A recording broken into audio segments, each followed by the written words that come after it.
पुराना घर, नया परिवार, एक अकेला बच्चा और एक अनदेखा दोस्त जो किसी अधूरी कहानी के साथ बंधा हुआ है। एक नया घर, नई शुरुआत। आरव 10 साल का था, बहुत चुपचाप, बहुत सोचने वाला। जब उसका परिवार शहर छोड़कर दादी के पुश्तैनी घर आया तो किसी को अंदाजा नहीं था कि यह जगह केवल ईंट पत्थर से नहीं बल्कि अधूरे किस्सों से भी बनी है। माँ आरव से, बेटा, बाहर जाकर बच्चों से खेलो ना, अंदर ही क्यों बैठे रहते हो? मैं अकेला नहीं हूं माँ, नील मेरे साथ है। माँ मुस्कुराई। सोचा उसका बेटा शायद काल्पनिक दोस्त बना रहा है, लेकिन दादी के चेहरे पर कुछ और ही था, हल्की चिंता की लकीर। नील की दुनिया। आरव दिन ब दिन नील के साथ ज्यादा वक्त बिताने लगा।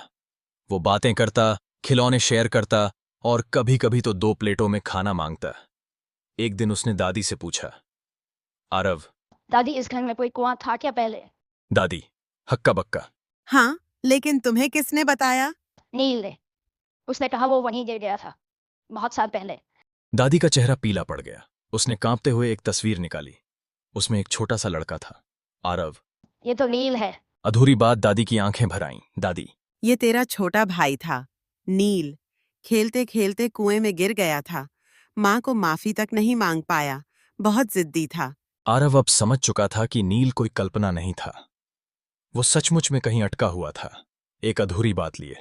उस रात आरव अकेले उस कुएं के पास गया। आरव धीरे से, नील, चलो दादी से मिल लो, वो तुम्हें माफ कर चुकी हैं, तुम्हें अब रुकना नहीं चाहिए। हवा में एक हल्की सरसराहट हुई। कुएं के पास रखा पुराना खिलौना हिल गया, जैसे किसी ने उसे आखिरी बार छुआ हो।